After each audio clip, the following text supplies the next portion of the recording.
everybody. What a sweet space. When is the last time y'all did church events? Oh, I mean, this morning. Good answer. I came and I prayed before this. What about you, Maria? Is a church a common venue for you? I think, well, there are some more churches that are being co-opted by comedy. But I have not been in one for a while. I mostly do comedy in strip malls. I love that we were warned before we came out on stage that these chairs swiveled. I know, you don't often get a swivel. It's pretty exciting. You're right to say something, though. One of us must have requested it. Should we go all the way? Never mind, I won't turn us all the way around. So I'm very excited to talk to both of you. I thought just for sort of like a levels check, I would love to know, I'm jealous that you get to do that. I should have worn pants. I know, now I'm jealous too. Okay. Because I feel like everybody needs to see this. There you go, good. Oh, yes. The full potential. Want to spin? If we don't get it, there's going to be this tension in the room. Yeah. Whoa. That was tense. All good? It was tense. Yeah. Okay. It's all good. Sorry. So how are you today? How's it going? What a loaded question. Yeah, I know. I would say globally horrible, Yeah. locally fine. Fine? Yeah. Yeah, okay. Maria, where are you today? I completely resonate with that thought, and I mean, not the greatest, but I'm here. And We're here. I did have a nitro cold brew, so I have been rocketed into the 8th dimension, and right about here, right? You're now. cruising? Yeah. Okay, cruising. how long do we have? About an hour. Great, perfect. Yeah. So you both have written books that came out this fall. They are both excellent. I would love for people who haven't had a chance to read them yet, if you can both sort of set up the conceits you're working with. Aparna, let's start with you.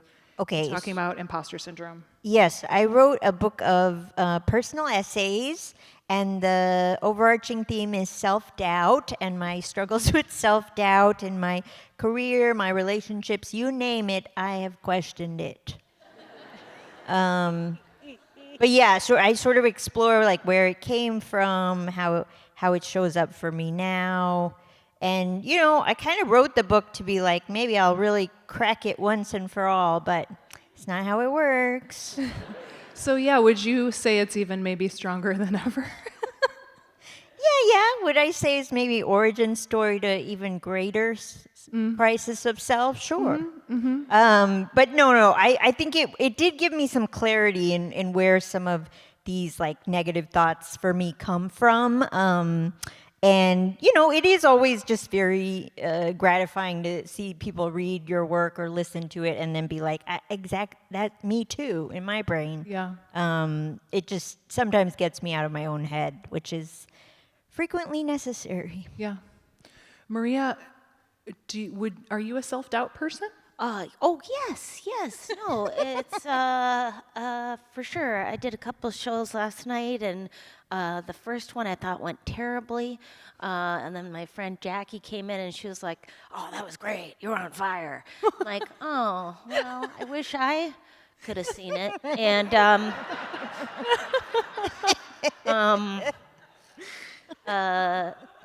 so I loved your book because it's just very relatable about how it's all well, and then especially I don't know, I feel like our culture or our social media is feeding on self-doubt, Yes. constantly having to create new material or new content, or like what do you I used to do a joke of like, what are you working on? What are you working on now? It's like, oh yeah, I'm done. What if we're all done? Okay, so Maria, can you set up your book? Book is it's a story of my life, trying to belong to different groups in any way that I can, while still completely resenting or arguing against the group at the same time. And that includes my family. Yes, you start with your family. Yeah, yeah, just whatever I'm a part of, it seems like I like to tear it apart and ask questions because I'm a part of it, so it must not be any good. I like how you framed family as the smallest original cult. Yeah. Families are cults. Yeah. Yeah. I didn't realize that the things that were important to my family weren't important to other people. Right.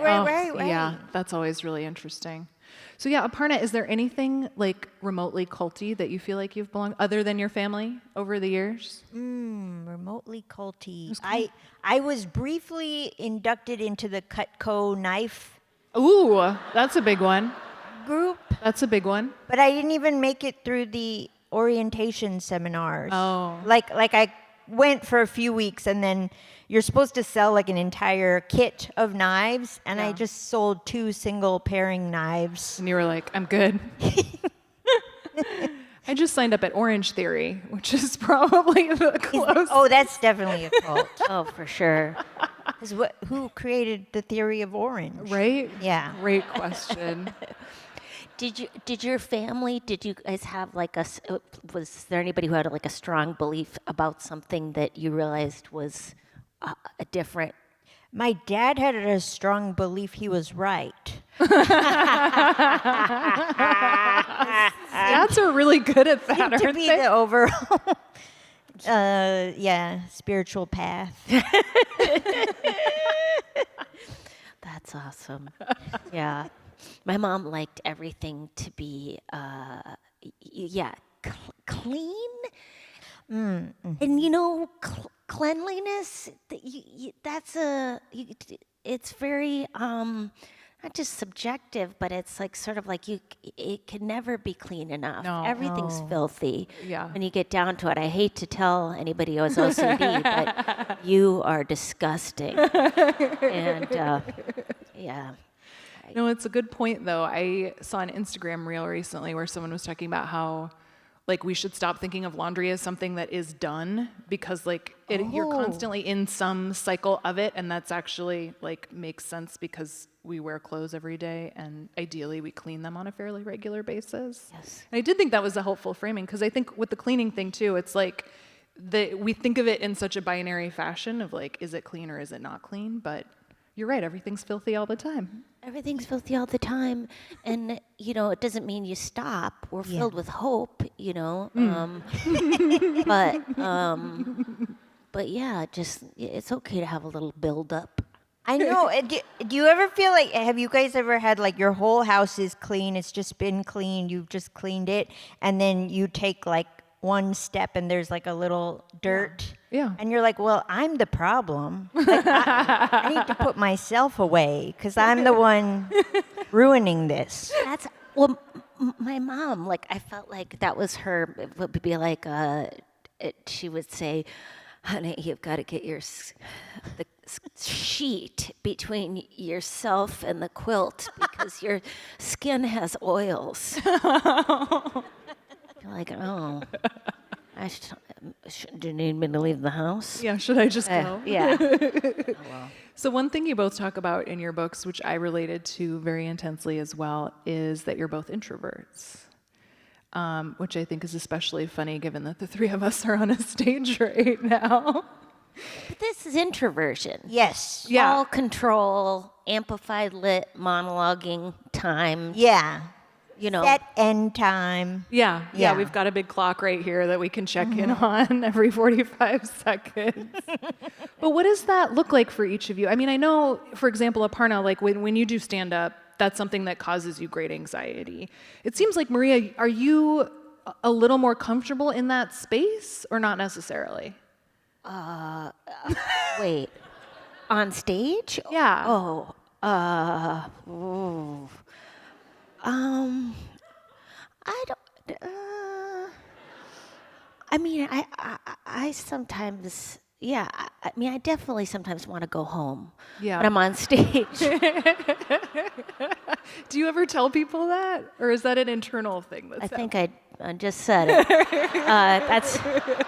It's real. I would like to go home right now.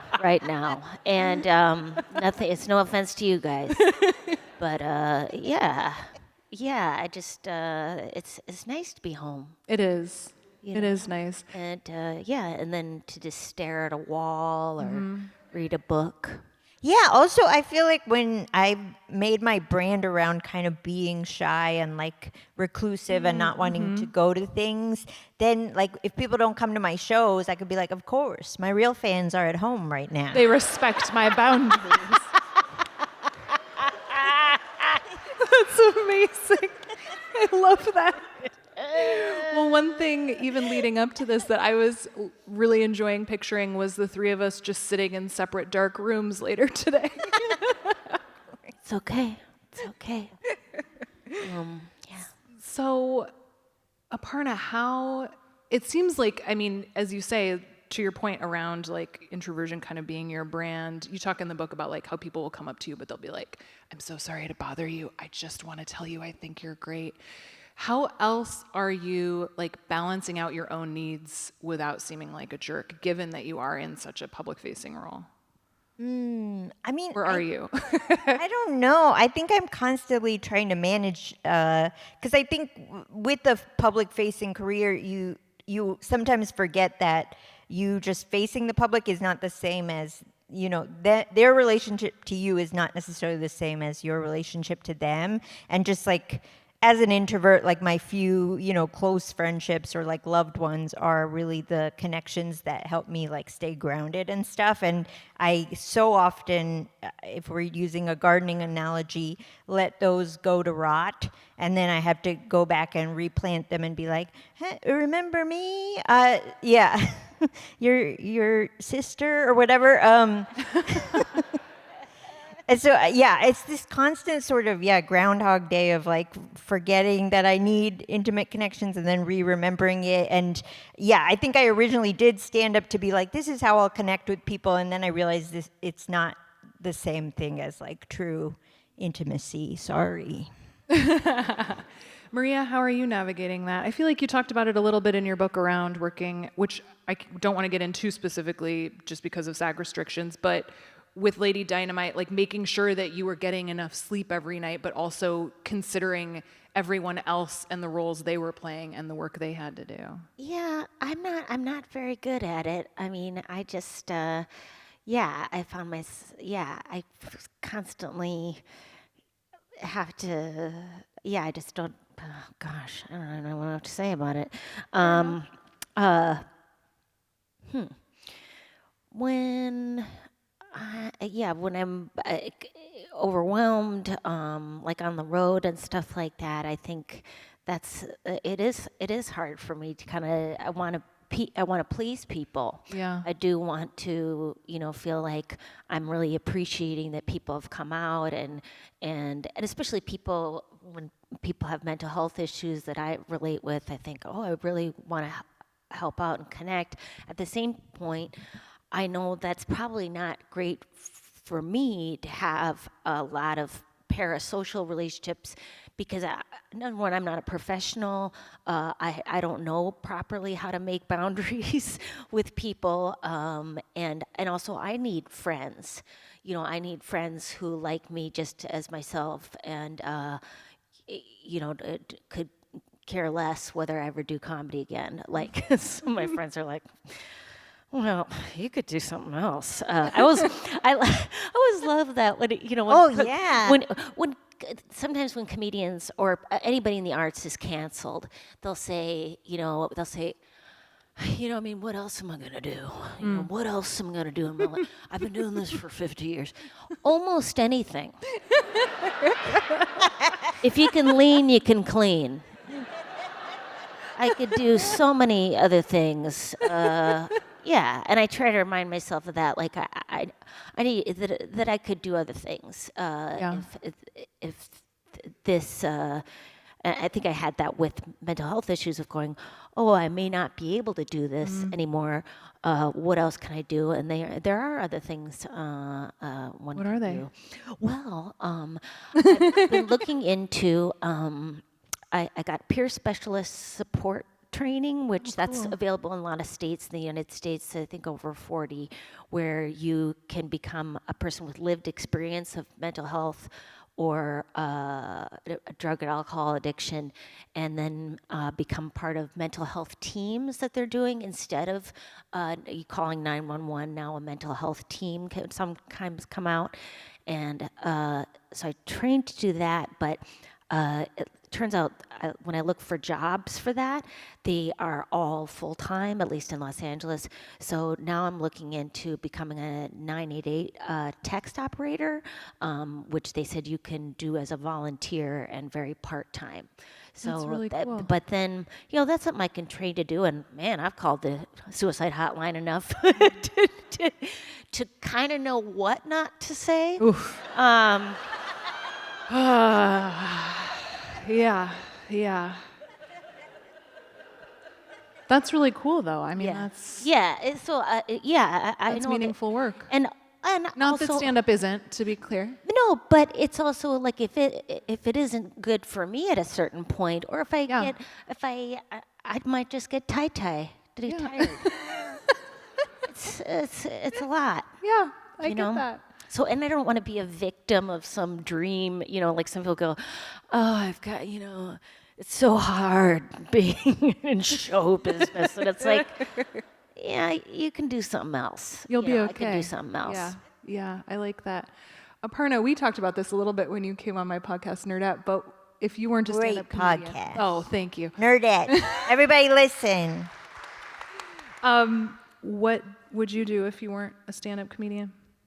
Oh, I mean, I have a fantasy of moving upstate, no matter what state I'm in, and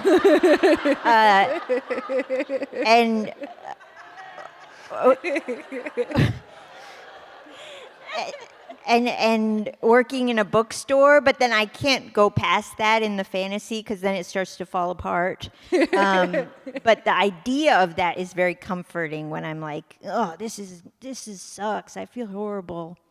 And I tried it. Like, I've also tried to do volunteer work and stuff, and not that I'm not going to keep trying, but I do feel like I'm my worst enemy in that, like, I go to help at the food kitchen, and then I'm like, they're not giving me as many tomatoes to check as everyone else. Like, it's just like, what is your deal, man? Get it together. That is the weird thing about volunteering is like you can go, oh, this isn't any fun.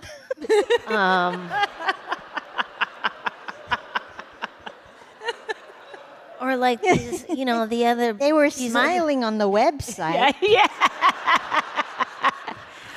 Why won't these bitches talk to me? I've been loading onions and grocery. Yeah, I know. Turns out volunteering not always fun. So another thing that both of you talk about in your books is that you're both procrastinators. Aparna, in your case, it's partly because you're a perfectionist, and so it's difficult for you to kind of like reconcile the idea of the thing with the actual thing. Yeah. Maria, with you, I get the sense, is it about perfectionism for you? I don't know. I don't know. I'd like to think that I'm not a perfectionist because I am kind of a mess, but I definitely put things off. I have to force myself. Well, that's how I get to rehearse stand-up, is that I'll put out on Twitter or X or whatever it is, or and I know I should be using something else like Blue Sky. Is it? I don't know what to tell you. Anyways, about that. and I'll get somebody so I can rehearse my jokes to them one-on-one, because otherwise I will not do new material. Wait, you like find a random human on the internet? Random human on the internet. I'll say, hey, do you have time at this moment in this zip code?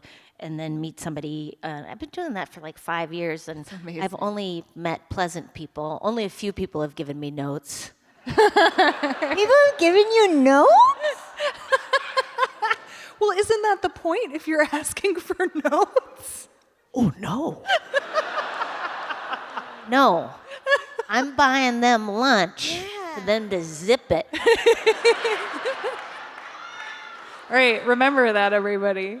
No, I tell them every time. So, They know. Heads They know up. the deal. No feedback. Baby cries easily. Oh my God. I do think the procrastination thing is really interesting because I totally do it too. And I work myself up into this whole thing about like, what's wrong with you that you can't just do it? And then it's always easier than I think it's going to be, which I think maybe is like I'm tricking myself into thinking it's going to be really difficult and awful. And then once I do it, it's fine. And I'm like, oh, what a relief. But sometimes it is difficult and awful. That's true. There is that Yeah, too. that's true. It could go either way. It's like checking social media. Could go either way. Could go Yeah. either way. I got this ring that I wear now that it has an acronym that doesn't make sense, but it basically stands for "You will feel different after you start." Wow, wow, wow. What YWFDAYS? Yeah. Cool. But I think it's a little, because it is like, you bought a ring instead of doing your work. Great job. So is it helping? It does actually help, but yeah. It was a small business. That is totally an Etsy store right there. Yeah, That's beautiful. Yeah, perfect. So speaking of social media, where are y'all at with that whole situation? Aparna, you talk about this a fair amount in your book. I know. I really I stopped checking it at all when I was Yeah. writing the book, and I stopped performing. And then when I tried to go back on it, it was kind of post-pandemic, post-writing this book, and it was just like, it was like too loud. I think you develop a tolerance when you're on it all the time, and you kind of figure out how to navigate it. But when I went back, it was just like a cacophony. Like I couldn't handle it emotionally or just like attention wise. So I really had trouble like re-engaging with the platforms. Like I'll, sign on Instagram to like promote the book, and I'll literally check one post from a friend, and I'll just assume that's what the whole world is, just that one post. Yeah, And I'm like, great. this is bad. Yeah. This Yeah, is that makes still sense. bad. Do you have someone? I have someone manage my Oh, that's great. social media, which is really great. I think I gotta do that. But yeah.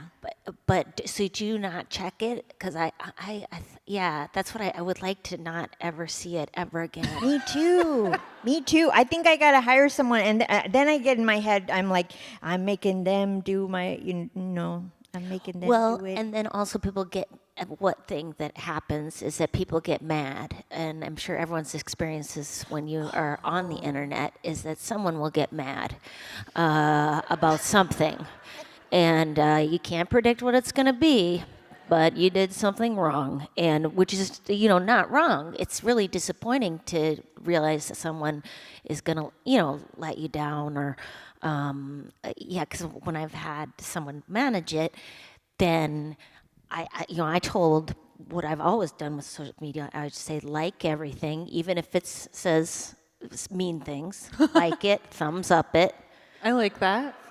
Free speech. Oh my God, and then mute if it seems really offensive, and. Yeah, but then some people have said, oh, now I heard you just have someone else like it and mute it, and it's not really you. Oh my God. That's oh. I love that you have a person do it. I think that's wonderful. Yeah, and I do like everything.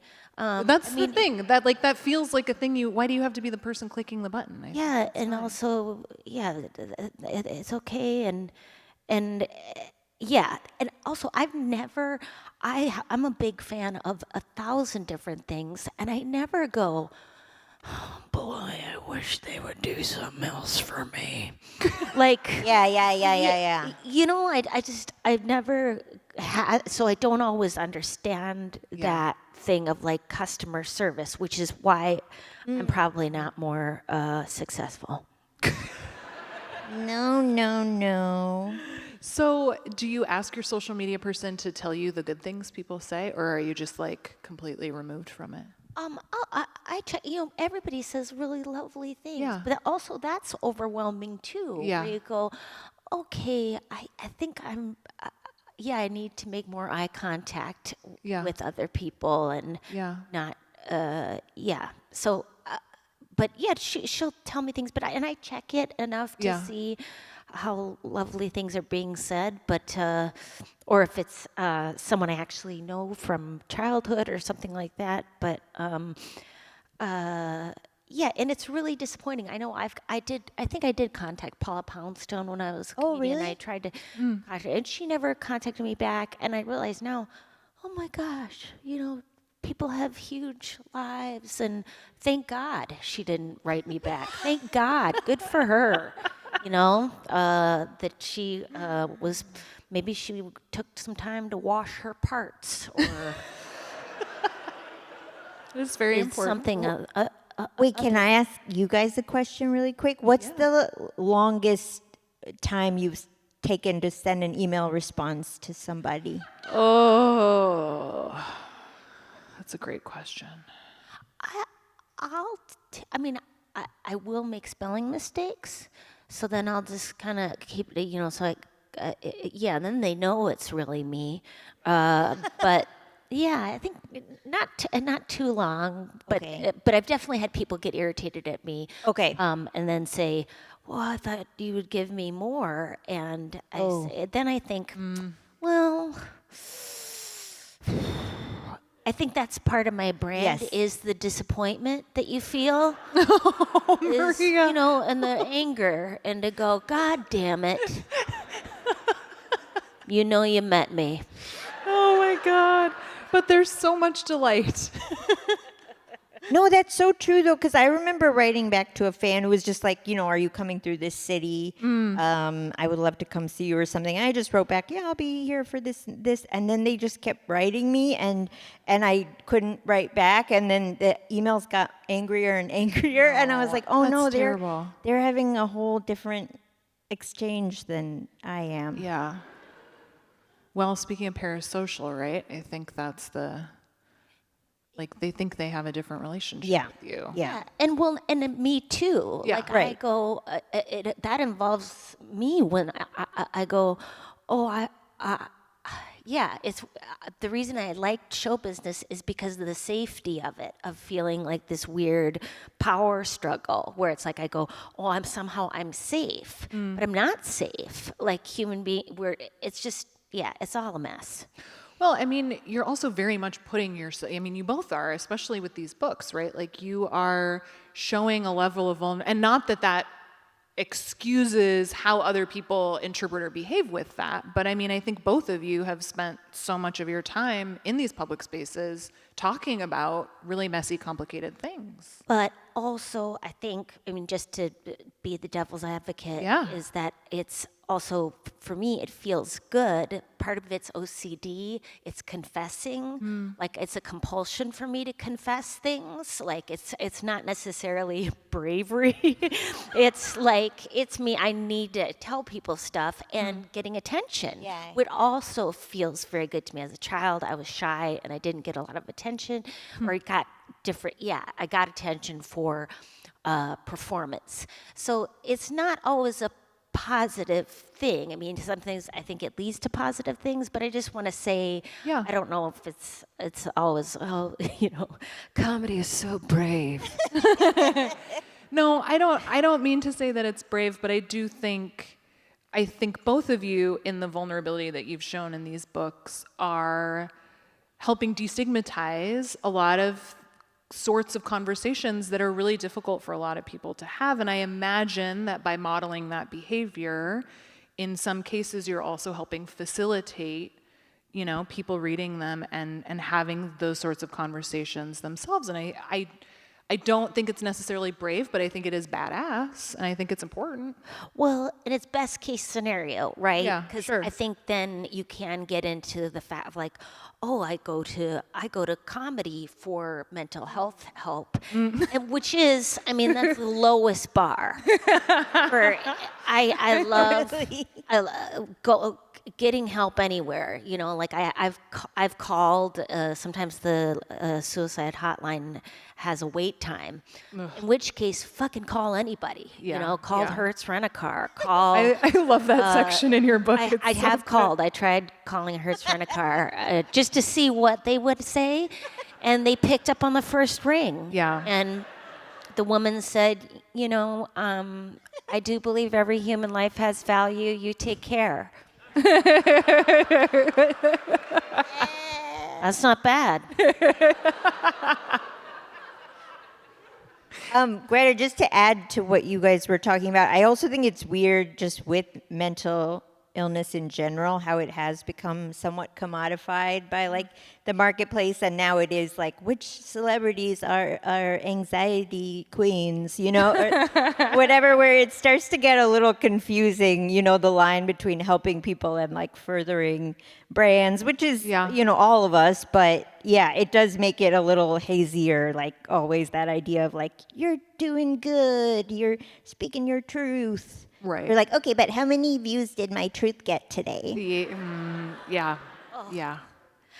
And also the kind of feeling, or I don't know, like I feel like with the openness of mental health is great, but then it can make you feel like an idiot, when they say like, hey, you ask for help.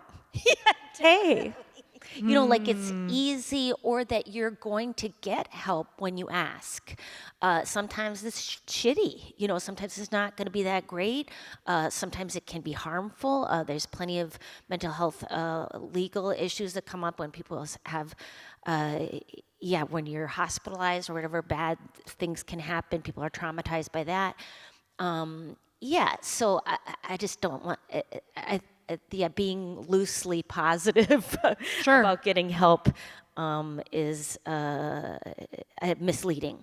Yeah, no, that's important to remember.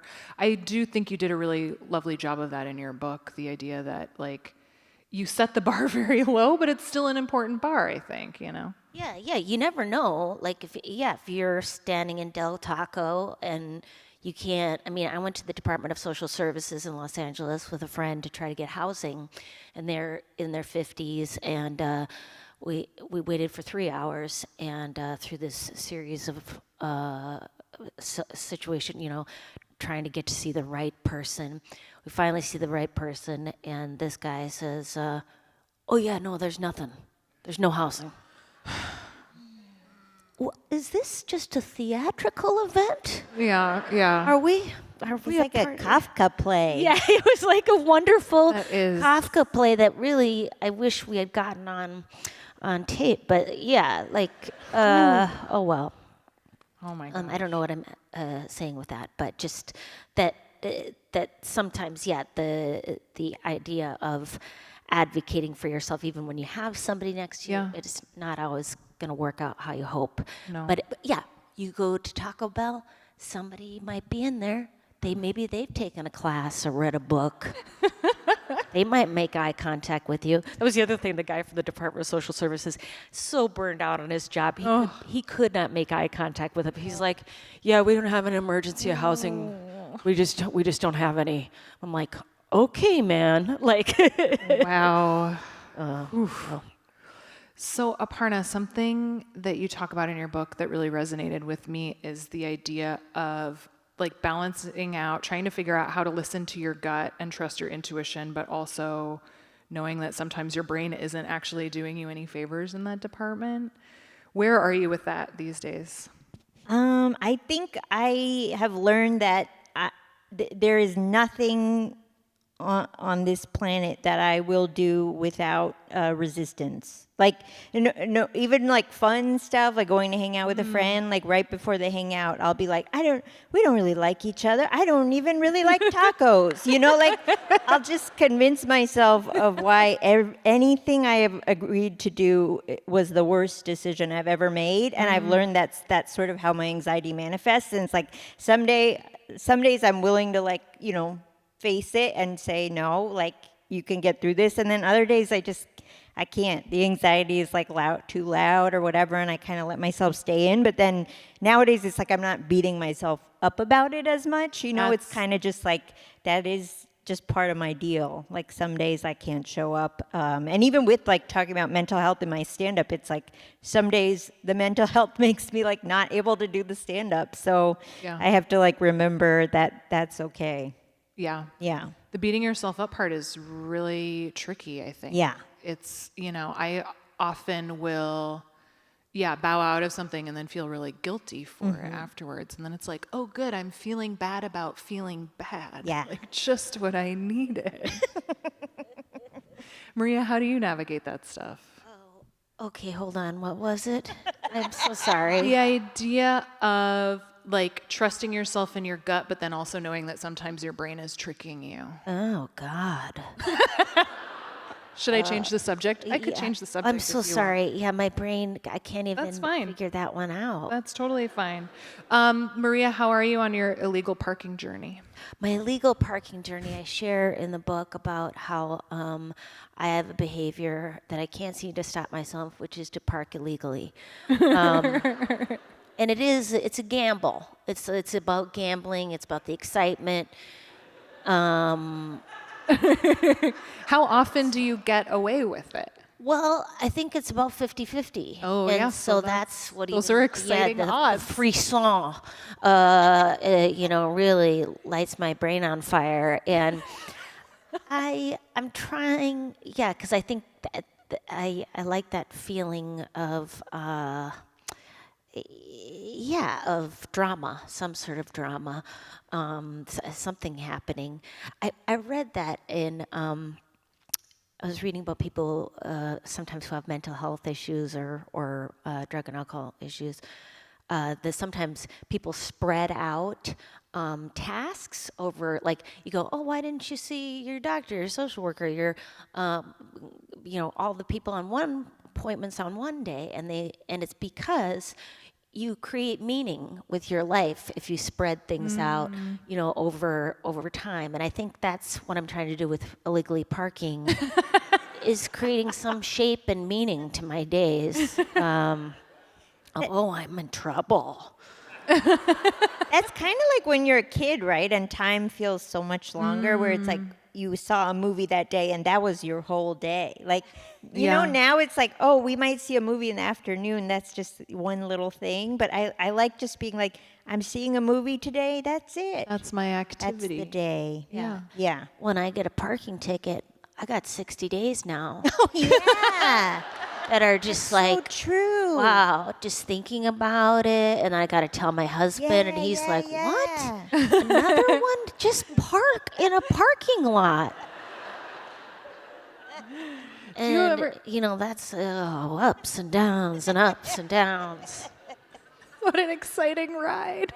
I have an exciting life. Wait, have you ever gotten towed? That's what I was just going to ask. That is what I am afraid of. I have gotten towed, and I got to tell you, it makes for a good story. It does always make for a good story. Yeah, it brings up all the feels. You get to talk to the cops. Which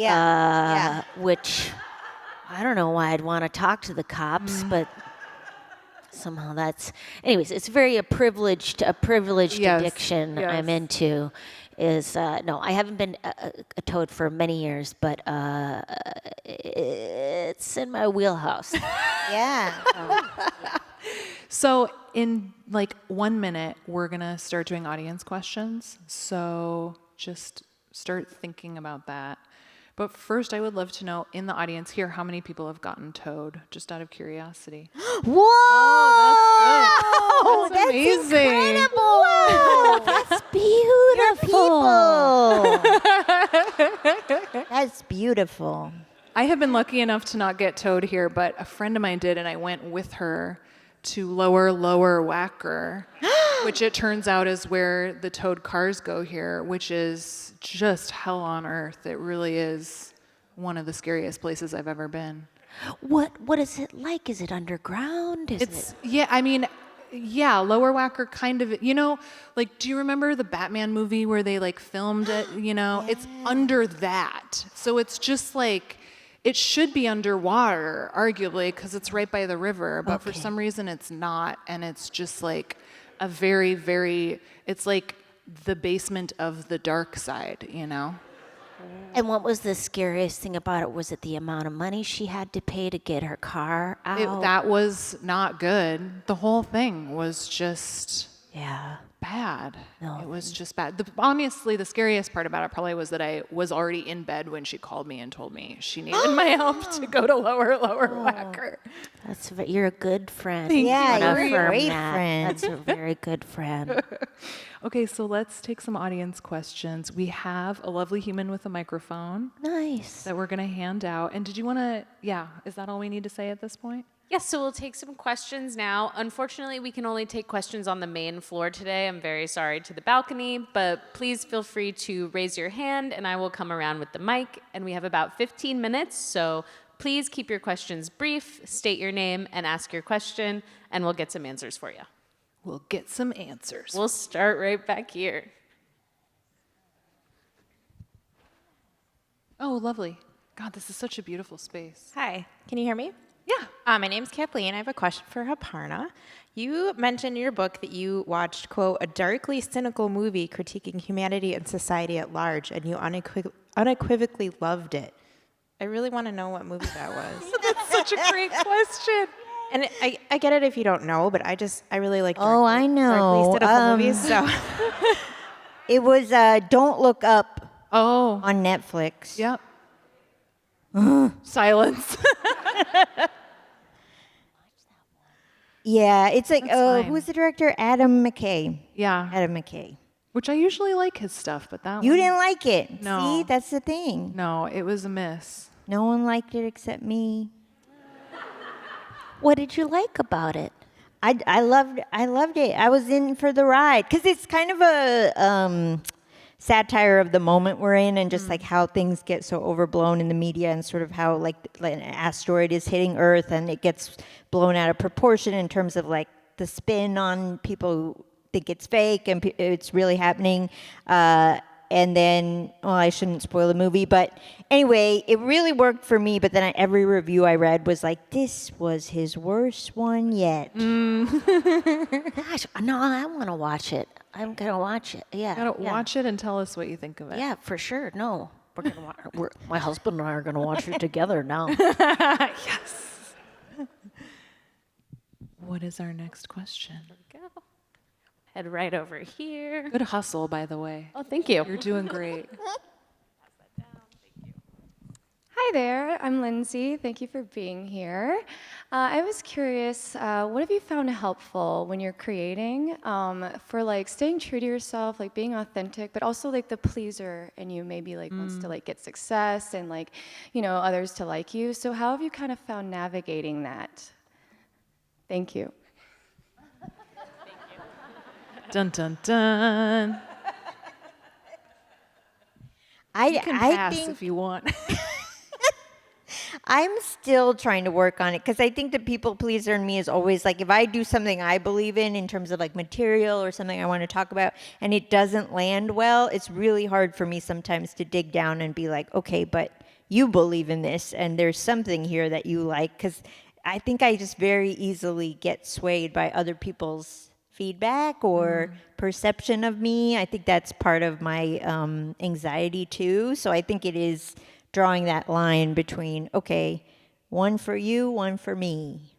Yeah, that's what I have to kind of just do a balance because I think I get really lost in that drama. Yeah, I was just talking my friend Jackie where I was working on new material and it's just uncomfortable. It's like I think it's hilarious and everyone's like,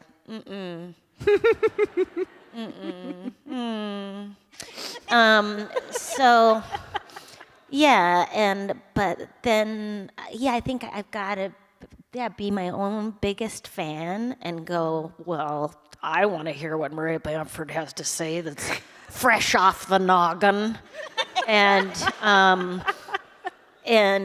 even, that if it goes poorly or people are uncomfortable, but that's also a part of live performance. Like, that's a beautiful, my husband and I, we saw this, a number of great shows. We were in New York and we had this, that can be some of the best parts of it is you go, oh, I'm deeply uncomfortable. Like, and feel how excitement. Yeah, it's exciting that you're alive and having.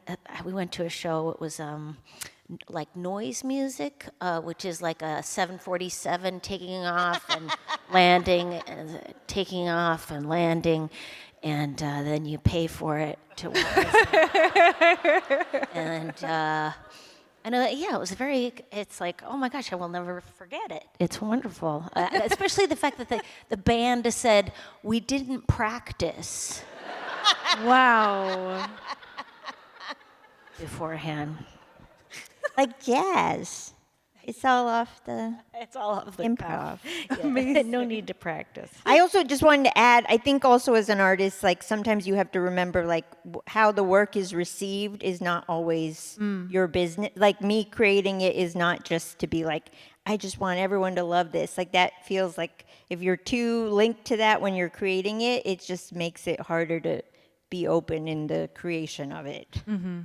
And I've read this, and I think this is a billion creativity books, but like the reason to create is for yourself, is to like be alive, you know, and it's for me to feel alive and to enjoy myself.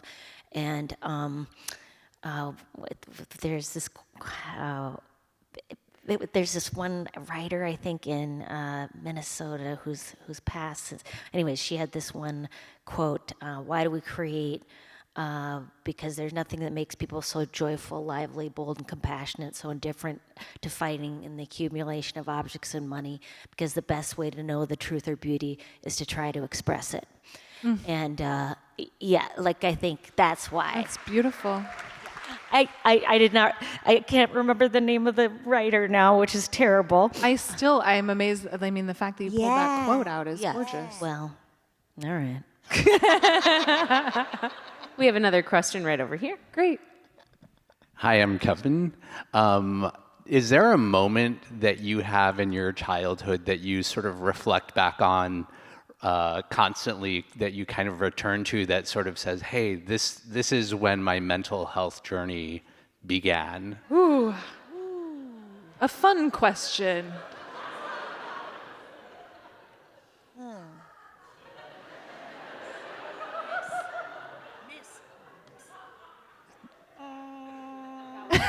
The looks on your faces.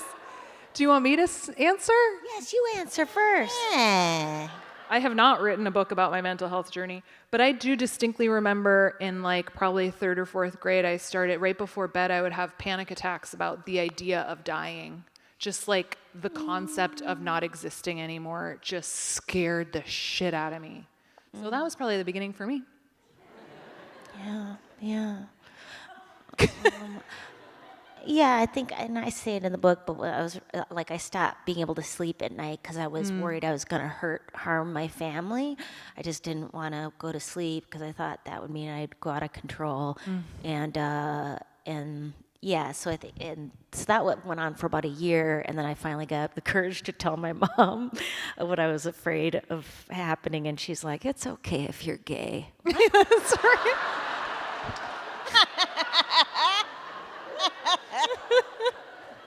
Well, anyway, she tried. She did her best. But and then they sent me to therapy, which was like an ex-nun in our hometown, and then I knew something was definitely wrong with me because no one else was going to something like that, and it was odd. Aparna? Thank you. I was just really scared of everything as a kid, and I think I had that kid brain where I just assumed everyone else also was scared of everything, but they were just handling it better than I was. And I think I could mainly keep it all internal until like I was forced to reckon with it. Like I remember one time, I think I talk about in the book, I was I, for some reason, was convinced I had to get my mittens on before I could go outside for the bus pickup, and then I couldn't get them on in time. I don't know how I couldn't navigate a mitten. that was like attached to my coat. But anyway, I missed my bus, and then one of my teachers had to drive me home, and I didn't know my address, but I didn't want to tell her that because I was also afraid of getting in trouble.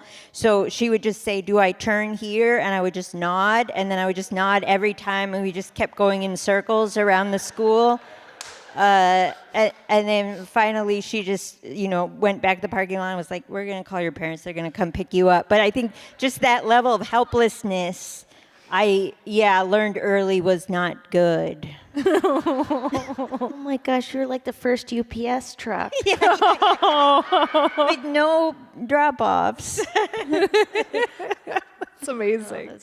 I've got another question over here. Great. Hello. For you both, what are your impressions of Chicago? I love Chicago. I like Chicago. I was always scared of it because I'm from Duluth, so I always thought, people,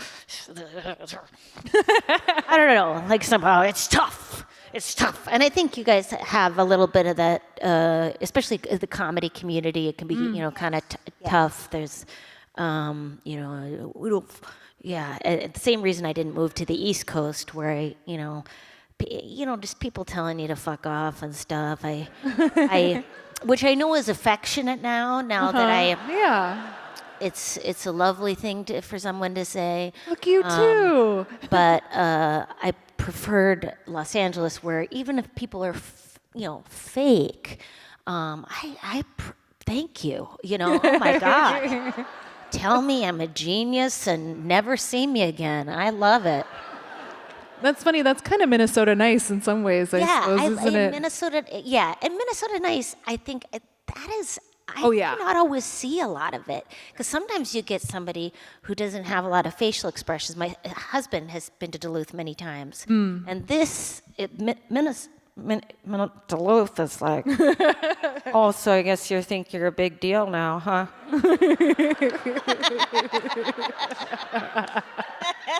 Well, I'll tell you that much. Well, I'm not much of a reader. I'm not going to get your book.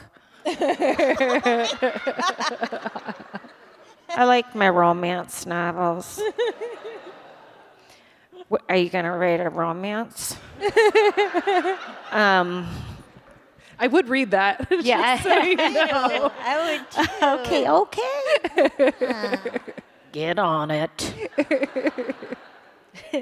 Okay, I think we have time for one more question, probably. Yes, this will be our final question of the day.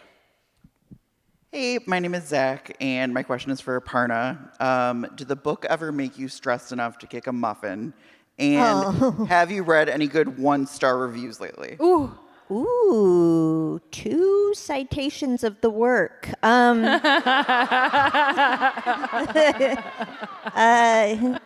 Great job. I haven't kicked a muffin lately. I'm trying to think what I've done lately. I did, I don't think this is close at all, but there was a single pepperoni on the street the other day that I photographed. And I didn't post it, so I feel like that makes it more intimate somehow. And then, second question. What was the second question? 1-star review. 1-star review.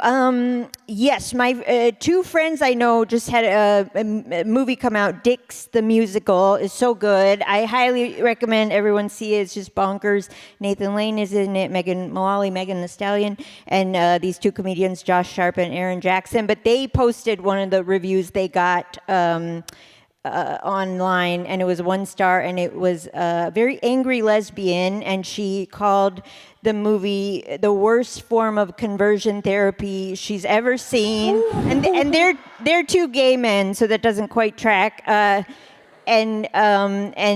just she was so irate, and there is a little bit of incest in the movie. Spoiler alert! But she did not care for. She said a little too much incest for me. So I guess you could say there was some basis for her anger. Sure, but people loved Game of Thrones. Yeah, that's true. Yeah. But anyway, sometimes I feel buoyed by a 1-star review because it's like people cared enough to irately pen something based on your work. Yeah, and real rage means there's real love there. Yeah, On I some think level. so. That's beautiful. You know? Like, yeah, you thought enough of me to really hate me. That's like That's the basis of family. Family, yeah. True. That really is true. Well, thank you all for coming today, and thanks to both of you for being here.